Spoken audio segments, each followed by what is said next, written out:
స్కూళ్లకు దసరా సెలవుల తేదీల్లో మార్పు చోటు చేసుకుంది.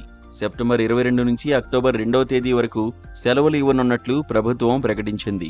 రాష్ట్ర విద్యాశాఖ మంత్రి నారా లోకేష్ ఈ మేరకు ఒక ట్వీట్ చేశారు. పాఠశాలలకు దసరా సెలవులు ఈ నెల 22వ తేదీ నుంచి ఇవ్వాలని ఉపాధ్యాయులు కోరుతున్నారని తన దృష్టికి వచ్చిందని మంత్రి పేర్కొన్నారు.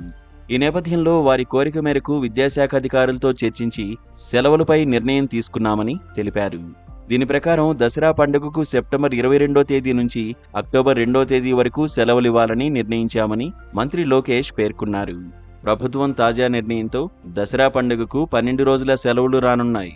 కాగా అంతకుముందు స్కూళ్లకు దసరా పండుగ సెలవులను సెప్టెంబర్ 24 నుంచి అక్టోబర్ 2వ తేదీ వరకు మొత్తం 9 రోజులు ప్రకటించారు. అయితే దీనిపై పునరాలోచించాలని ఉపాధ్యాయులు ప్రభుత్వానికి విజ్ఞప్తి చేశారు. ఈ నేపథ్యంలో ప్రభుత్వం స్పందించి మరో 3 రోజులు పెంచుతూ 9 రోజుల సెలవులను కాస్త 12 రోజులుగా ప్రకటించింది. తెలంగాణ ప్రభుత్వం సెప్టెంబర్ 21 నుంచి అక్టోబర్ 3 వరకు దసరా సెలవులు ప్రకటించింది.